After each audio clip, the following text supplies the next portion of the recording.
तो ये खबर प्रतापगढ़ से है। प्रतापगढ़ से ये बड़ी खबर हम आपको बता रहे हैं। राजा भैया का नाम लिए बिना अनुप्रिया ने बोला हमला। उन्होंने कहा कि स्वघोषित राजाओं को लगता है कुंडा उनकी जागीर है। तो अनुप्रिया पटेल का राजा भैया पर यह बड़ा हमला है। उन्होंने कहा कि स्वघोषित राजा यानी जो खुद को राजा मानते हैं, उन्हें यह लगता है कि कुंडा उनकी जागीर है। राजा लोकतंत्र में रानी की पेट से पैदा नहीं होते। अनुप्रिया का यह बयान आया है। अब राजा ईवीएम के बटन से पैदा होता है। अनुप्रिया ने यह बड़ा बयान दिया है। देश संविधान से चलता है, किसी की हुकूमत से नहीं। अनुप्रिया पटेल ने क्या कुछ कहा, सुनवाते हैं आपको। से पैदा नहीं होता, ईवीएम के बटन से पैदा होता है।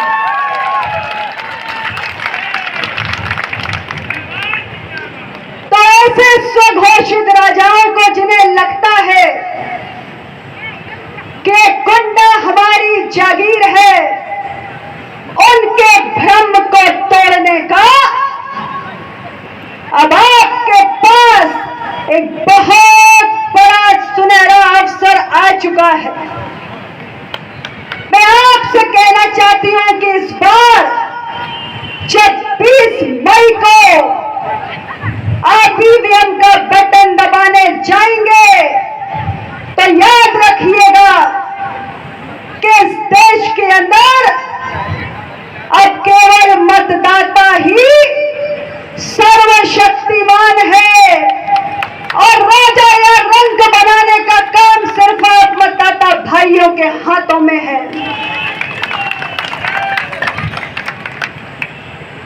मैं आप सब लोगों से कहना चाहती हूं, से पैदा। तो प्रतापगढ़ से बड़ी खबर आपको बता रहे हैं। अनुप्रिया पटेल ने बिना नाम लिए राजा भैया पर बड़ा हमला बोला है। उन्होंने कहा कि स्वघोषित राजा को लगता है कि कुंडा उनकी जागीर है।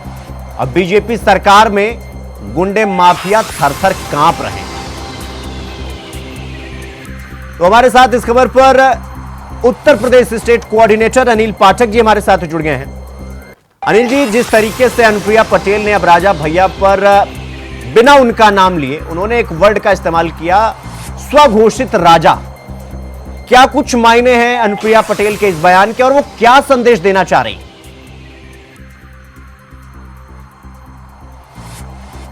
जी, तो अनिल जी से संपर्क हमारा टूट गया, फिर से उनसे जुड़ने की कोशिश करेंगे। तो आपको बता दें कि अनुप्रिया पटेल ने बड़ा बयान दिया है। उन्होंने कहा कि स्वघोषित राजा कुंडा को अपनी जागीर समझते हैं। बीजेपी के राज में माफिया थर-थर कांप रहे हैं। देश संविधान से चलता है और उसी से चलेगा, किसी की हुकूमत से नहीं चलेगा। उन्होंने कहा कि अब राजा ईवीएम के बटन से पैदा होने लगे। तो यह बड़ा बयान अनुप्रिया पटेल की तरफ से। तो हमारे साथ स्टेट कोऑर्डिनेटर अनिल पाठक जी हमारे साथ एक बार फिर से जुड़ गए हैं। अनिल जी, जिस तरीके से अनुप्रिया पटेल ने मंच से बड़ा बयान देते हुए यह कहा, एक वर्ड का, एक शब्द का इस्तेमाल किया कि स्वघोषित राजा, अनुप्रिया पटेल के इस बयान के क्या मायने हैं और वो क्या कहना चाह रही हैं, क्या समझते हैं आप इस बयान से? देखिए, तो अनुप्रिया पटेल का बयान है वो अप्रत्यक्ष रूप से कुंडा की जो 7 बार के विधायक हैं और जनसत्ता दल के राष्ट्रीय अध्यक्ष हैं रघुराज प्रताप सिंह उर्फ राजा भैया को लेकर है। जिस तरह से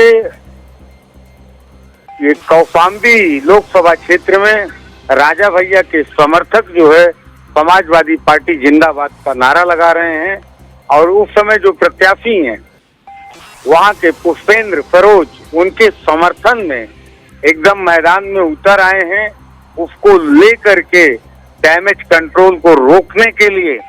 तो अब भारतीय जनता पार्टी ने भी कमर कस ली है। उसी के क्रम में पहले जो है संजय निषाद और अब अनुप्रिया पटेल हमलावर हैं अप्रत्यक्ष रूप से रघुराज प्रताप उर्फ राजा भैया को लेकर। नहीं अनिल जी, ये जो बयानबाजी के थ्रू हमला करने का स्ट्रेटेजी है, ये कहीं तब हावी नहीं हुआ हो सकता जब राजा भैया ने समाजवादी पार्टी के कहा जा रहा था कि समर्थन कर दिया या परोक्ष रूप से समर्थन कर रहे हैं पीठ पीछे, क्या इस वजह से भी इस तरीके के बयान अब सामने निकल कर आने लगे? देखिए शुभम जी, एकदम साफ है। अभी हाल फिलहाल में राजा भैया का बयान आया कि उनके समर्थक स्वतंत्र हैं, जनता दल के जो कार्यकर्ता हैं, जो नेता हैं, वो स्वतंत्र हैं, अपनी इच्छा अनुसार जिसको चाहें उसको वो समर्थन कर सकते हैं। ठीक 24 घंटे बाद जनसत्ता दल के कार्यकर्ता और नेता, राजा भैया के समर्थक, वो समाजवादी पार्टी का झंडा लेकर के निकल पड़ते हैं और कौशाम्बी लोकसभा क्षेत्र में जो सपा के प्रत्याशी हैं पुष्पेंद्र सरोज, उनको जिताने का दम भरने लगते हैं। उसके ठीक 24 घंटे बाद पंजे निफात पहुंचते हैं। पंजे निफात के बाद अनिल जी आपके पास आ रहा हूं। हमारे साथ अखिलेश यादव विधायक समाजवादी पार्टी से हमारे साथ जुड़ गए हैं। अखिलेश जी, ये जिस तरीके से ये कहा जा रहा है कि ये राजा भैया आपके समर्थन में है और आप लोग राजा भैया के नाम पर, आप एक तरीके से कह लीजिए कि साफ तौर पर यह कहा जाए कि आप राजा भैया का समर्थन मिल रहा है आपको। अब इसकी हमें तो जानकारी नहीं है। हाँ। लेकिन आज की तारीख में इंडिया गठबंधन का प्रभाव जिस तरीके से बढ़ रहा है और जनता में जिस तरह से रुझान बढ़ी है इंडिया गठबंधन के प्रति सरकार बनाने के लिए, तो सभी लोगों को समर्थन देना चाहिए। नहीं अखिलेश जी, तो आप ये कहना चाह रहे हैं कि आप राजा भैया तक नहीं पहुंचे हैं या आप मदद नहीं मांगे हैं, आपकी बढ़त को देखकर राजा भैया आपका समर्थन कर रहे हैं, ये कहना चाह रहे हैं आप? नहीं, हम ये नहीं कहते। हम ये कह रहे हैं कि सारे लोगों को, जो भी बुद्धिमान है और सरकार बदलना चाहते हैं, सब लोगों को इंडिया गठबंधन को समर्थन देना चाहिए। इसमें इस तरह की बातें नहीं होनी चाहिए कि कौन किसके पास गया, कौन किसके पास नहीं गया। सवाल इस बात का नहीं है। सवाल इस बात का है कि जो लोग भी जन विरोधी सरकार को बदलना चाहते हैं उनको एक फोरम पर होना चाहिए। नहीं, राजा भैया अगर समर्थन दे रहे हैं तो आप समर्थन लेंगे कि नहीं उनका? अब ये तो बात की बात है ना। हाँ। अब तो हमारा आखिरी चरण में चल रहा है। अब इस तरह की बातें गौर करने के लिए पार्टी के पटल पर बात होती है। ठीक है। अखिलेश जी, हमारे साथ राजेंद्र कुमार जुड़ गए हैं, विधायक भारतीय जनता पार्टी के। राजेंद्र जी, आपके अब जो मंत्री हैं उनके सुर बदल गए हैं, चाहे अनुप्रिया पटेल की बात कर लीजिए, चाहे अब और आपके जो मंत्री हैं उनकी बात कर लीजिए। अब वो सब एक तरीके से कह रहे हैं कि भैया ये जो कुंडा है ये किसी के बाप की जागीर नहीं है, ये किसी की जागीर नहीं। अब इस तरीके के बयान आ रहे हैं। कल तक तो लग रहा था कि आप लोग राजा भैया के साथ हैं और वो आपका समर्थन कर रहे हैं। ये ऐसा आप महसूस कर रहे होंगे आप, मेरा भी यही मानना है। हाँ। कोई भी क्षेत्र किसी की जागीर नहीं है। ये भारतवर्ष किसी की जागीर नहीं है। जो अच्छा काम करेगा देश की जनता उसके साथ खड़ा होगा। आदरणीय प्रधानमंत्री जी देश को विकसित भारत के ओर ले चल रहे हैं तो पूरा भारत उनके साथ खड़ा है। तो कुंडा कुछ से बेदला नहीं है, कहीं अछूता नहीं है। नहीं तो फिर अगर मान लीजिए आप कह रहे हैं कि कुंडा किसी की जागीर नहीं है, वो बात सच है, वो किसी की जागीर नहीं, लेकिन इस बात आप मानने से कैसे आप इनकार कर देंगे कि कौशाम्बी और प्रतापगढ़ सीट पर राजा भैया की अच्छी पकड़ है? श्रीमान जी, पकड़ तो पिछले चुनाव में भी थी। आपको याद है कि नहीं याद है? पिछले चुनाव में मैं 1,17,000 से सांसद संगम लाल जी यहाँ जीते हैं। आदरणीय विनोद सोनकर जी उसी क्षेत्र से जीते हैं। ये ठीक है कि मैं कुंडा और बाबागंज से थोड़ा पिछड़ा, लेकिन देश की देवतुल जनता ने हमें आगे बढ़त को खत्म कर दिया। तो इस मुगालते में कोई न रहे कि हमारी देश की कोई जागीर है। आप गठबंधन करो, आप प्लेटफॉर्म में करो, आप अपनी जागीर स्वयं बचाइए। देश की जनता, क्षेत्र की जनता जाग रही है, वो देखेगी कौन किसके साथ है। नहीं राजेंद्र जी, देखिए क्या है ना कि ऐसा कहा जा रहा था कि जब राजा भैया आपके पक्ष में दे रहे थे राज्यसभा चुनाव में, जब उन्होंने आपका सहयोग किया, विधानसभा में आपका सहयोग किया कई बार, और राजा भैया कई बार मंच से कह भी चुके हैं कि हम कई बार भारतीय जनता पार्टी का सहयोग कर चुके हैं, लेकिन भारतीय जनता पार्टी पोष नहीं मानती है और उल्टा राइवलरी बन जाती है। अब ये देखिए, हम लोग सनातन को मानने वाले हैं। आप ये जो उनके पिताजी के जानते होंगे, उनके बारे में इतिहास पता कर लीजिएगा। वो हमारे विचार परिवार से, हमारे विचारों से ओतप्रोत है।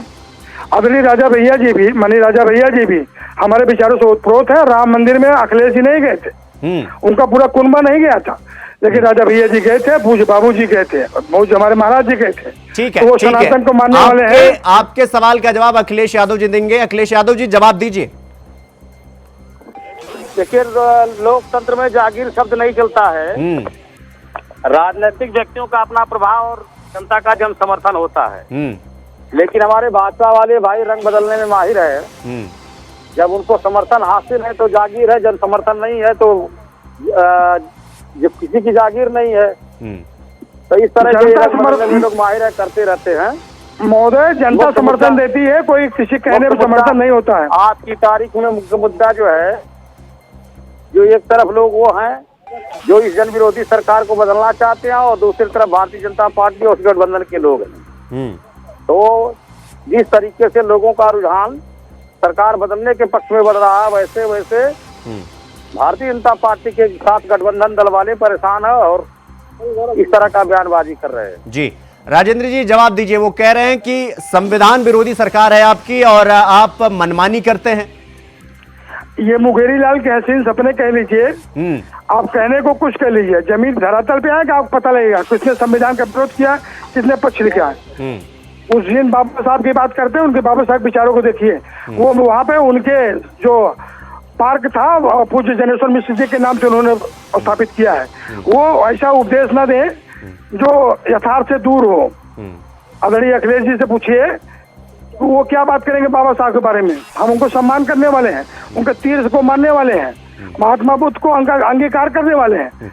राजेंद्र कुमार जी सब छोड़ दीजिए, ये मुझे बताइए, जब संजीव बालियान जी राजा भैया के यहाँ गए थे, आपके पार्टी के नेता राजा भैया के यहाँ गए थे, तो सुनने में आ रहा था कि राजा भैया आप लोग का समर्थन कर सकते हैं। उस वक्त तो बीजेपी कह भी रही थी कि राज्यसभा में भी हमारा समर्थन किए हैं, विधानसभा में भी हमारा, विधान परिषद में भी हमारा समर्थन किए हैं। तो राजा भैया आप लोग हाथों हाथ ले रहे थे, लेकिन अब जब समाजवादी पार्टी के नारे लगने लगे तो आप लोग राइवलरी हो गए। अब आप ये कह रहे हैं कि कुंडा किसी के बाप की जागीर थोड़ी है।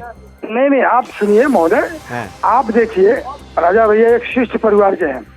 वो उनका अभिवादन, उनका शिष्टाचार किसी जग जाहिर है।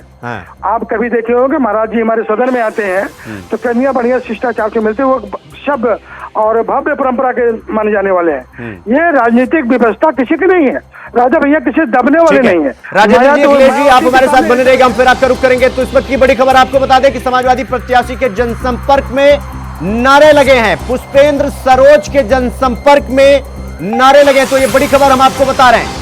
राजा भैया जिंदाबाद के नारों के साथ उनका स्वागत हुआ है। तो सपा प्रत्याशी के स्वागत में नारा लगने से अब सियासत पूरी तरीके से गर्म हो गया।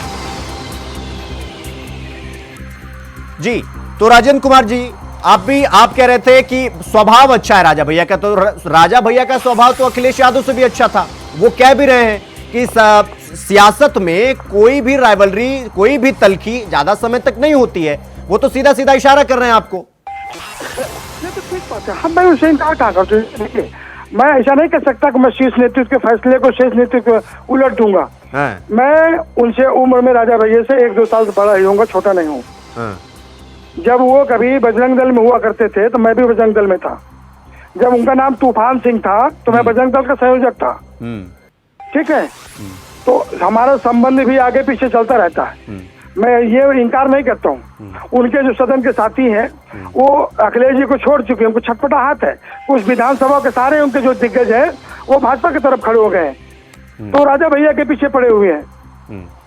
ठीक है अखिलेश यादव जी आप जवाब दीजिए। वो कह रहे हैं कि हमें कोई समस्या नहीं है, बस ये है कि कुंडा किसी की जागीर नहीं है। कोई अपने आप को इतना बड़ा ना समझे कि वो संविधान के ऊपर हो गया है और वो कुछ भी कर सकता है। बड़े भाई से कहिए कि मुंगेरी लाल के सपने कौन देख रहा है, ये 4 जून के बाद पता चलेगा। राजा हमारे लिए तो बड़ी अच्छी बात है, चाहे जनसत्ता दल की मीटिंग में अखिलेश यादव जिंदाबाद लगे या भारतीय जनता पार्टी की रैली में अखिलेश यादव जिंदाबाद लगे, तो हमारे नेता का तो प्रभाव। अखिलेश जी आपको समाजवादी पार्टी के जो सर्वे सर्वा हैं अध्यक्ष जी अखिलेश यादव जी, उन्होंने एक बयान दिया था विधानसभा चुनाव में कि कुंडा में इस बार कुंडी लगाना है। तो आप राजा भैया का बयान सुने थे कि नहीं सुने थे, याद है कि नहीं आपको? कहाँ पुरानी बातों को छेड़ करके आप रंग बदलना चाहते हैं? ये भूल जाते हैं भाई साहब, ये भूल गए क्या? ये कार्यकर्ताओं पे गोली भी गोली चलाना भूल गए। और जब आज अखिलेश जी जब आज समाजवादी पार्टी के नारे लगने लगे और ये माना जा रहा है, भाई खबर ये भी आई कि प्रत्यक्ष नहीं बट परोक्ष रूप से राजा भैया पीछे पीछे आपका समर्थन कर रहे हैं, तो अब राजेंद्र जी को यह बात बुरा लग गई, मतलब मीठा मीठा गप गप कड़वा कड़वा थू थू। नहीं मुझे कुछ बुरा नहीं लगा महोदय, मुझे कुछ बुरा नहीं लगा। ये अपनी बात भूल गए हैं कि इन्होंने रफ्तार शौक पे गोली चलाई थी। बताया नहीं, ये तो आपने मुझे बताया कि जिंदाबाद लग रहा है राजा भैया के रैली में। अच्छा मुझे एक सीधा सीधा जवाब दीजिए अखिलेश जी, जनसत्ता दल अगर कल आपका समर्थन करे खुले तौर पर, आप समर्थन लेंगे राजा भैया का कि नहीं, हाँ या ना? अरे भाई कोई समर्थन करे तो अच्छी बात है ना। ठीक है, हम तो समर्थन नहीं लेंगे, सरकार बदलने में। ठीक है। राजेंद्र कुमार जी, सीधा सा सवाल आपसे पूछूंगा, क्या यही खीज है आपकी कि अनुप्रिया पटेल से लेके आपके जितने बड़े नेता हैं अब वो ये कह रहे हैं कि कुंडा किसी की जागीर नहीं है, राइवलरी खेल रहे हैं अब आप लोग राजा भैया के साथ? नहीं, ऐसा नहीं है। आप लोग गलत दिशा में मत ले जाए। राजा भैया ने ऐसा कहीं नहीं, कुछ नहीं कहा। उन्होंने ये कहा कि हमारे कार्यकर्ता स्वतंत्र है, वो अपने विवेक से किसी दल में जुड़ सकते हैं, वो उन्होंने कहा। अब नहीं, खबर तो ये भी थी कि आपके सत्ता के ही चलने में, आपके दबाव के ही चक्कर में वो कौशाम्बी और प्रतापगढ़ में तो प्रत्याशी नहीं उतारे वो। ऐसा नहीं है, वो आपकी सोच है, वो लोग। ठीक है, राजेंद्र कुमार जी बहुत बहुत धन्यवाद आपका हमारे साथ जुड़ने के लिए, हमें समय देने के लिए। अखिलेश यादव जी आपका भी बहुत बहुत धन्यवाद हमसे जुड़ने के लिए और बातचीत करने के लिए। तो समाजवादी पार्टी के जयकारे लगे और यह माना जा रहा था कि राजा भैया समर्थन कर रहे हैं समाजवादी पार्टी का, ऐसी खबरें आ रही थी।